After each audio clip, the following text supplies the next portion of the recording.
श्री कृष्ण और गोपियों का प्रेम। जब हम कृष्ण का नाम सुनते हैं तो उनके और उनकी गोपियों की छवि मन में आती है। ये बिना शर्त और दिव्य प्रेम से भरा बंधन था। वे हमेशा कृष्ण की एक झलक पाने या उनका ध्यान आकर्षित करने के अवसरों की तलाश में रहती थी।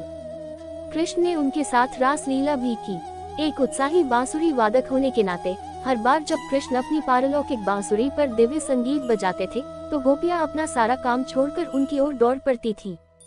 कृष्ण और गोपियों ने रास नृत्य भी किया, जिसमें कृष्ण ने नृत्य के दौरान प्रत्येक गोपी के साथ संगत करने के लिए खुद को कई कृष्णों में बदल लिया। इस अभ्यास में सभी इतने तल्लीन थे कि गोपियां अपने आसपास की सारी सांसारिक अराजकता से बेखबर थीं। वे केवल कृष्ण की संगति का अधिक से अधिक आनंद लेने में रुचि रखती थीं। एक बार कुछ गोपियां नदी में नहा रही थीं। कृष्ण अपनी उम्र के लड़कों के साथ नदी के किनारे खेल रहे थे। एक शरारती बच्चा होने के नाते कृष्ण ने लड़कियों के साथ एक चाल चलने का फैसला किया। गोपियों के बहुत विनती करने पर कृष्ण ने उन्हें अपने कपड़े लेने के लिए व्यक्तिगत रूप से बुलाया। उन्होंने अपने हाथों से खुद को ढककर ऐसा किया, लेकिन कृष्ण ने उनसे कहा कि वे अपने हाथों को अपने सिर के ऊपर रखें और उनके सामने झुकें। ऐसा करने के लिए सहमत होकर गोपियों ने इस तरह उनकी पूजा की। जल्द ही शर्मिंदगी दूर हो गई और खुशी खत्म हो गई।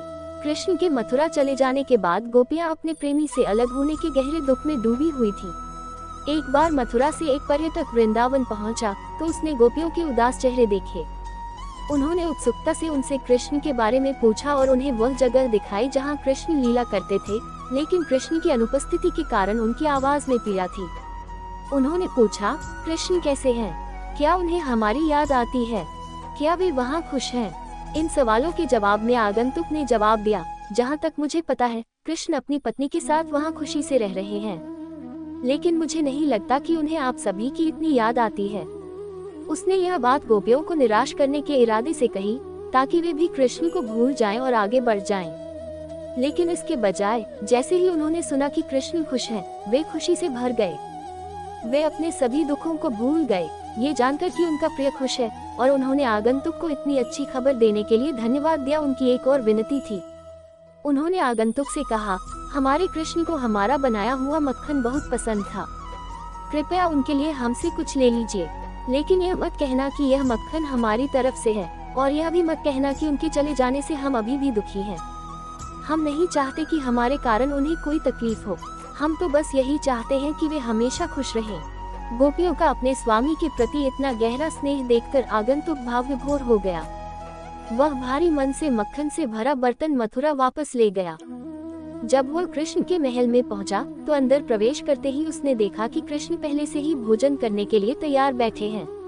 रुक्मिणी उन्हें भोजन देने ही वाली थी कि उन्होंने उन्हें रोक दिया और कहा, मुझे यहाँ से वृंदावन की खुशबू आ रही है। मुझे लगता है कि वृंदावन से कोई आगंतुक महल में आया है।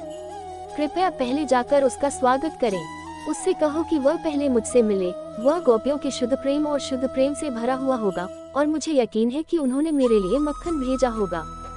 निष्कर्ष, दोनों ही उदाहरण भगवान और उनके भक्तों के बीच साझा किए गए प्रेम या शुद्ध दिव्य प्रेम का विशद वर्णन करते हैं। ये कृष्ण भक्तों की सच्ची कहानियाँ हैं, लेकिन हम इन कहानियों को पढ़कर निम्नलिखित बातें भी सीखते हैं। पहली घटना में कृष्ण गोपियों को सिखाते हैं कि हमें भगवान से कुछ भी नहीं छिपाना चाहिए। कृष्ण के सामने नग्न खड़े होना शर्म की बात नहीं थी, बल्कि भगवान के सामने अपनी आत्मा को प्रकट करने का प्रतीक था। दूसरी घटना में हम सीखते हैं कि जब सच्चा प्यार होता है तो व्यक्ति अपने प्रियतम को खुश देखकर खुश होना सीख जाता है। अगर आपको मेरी यह कहानी अच्छी लगी हो तो प्लीज मेरे चैनल को लाइक, सब्सक्राइब और शेयर कर देना और बेल आइकन को प्रेस कर देना। धन्यवाद।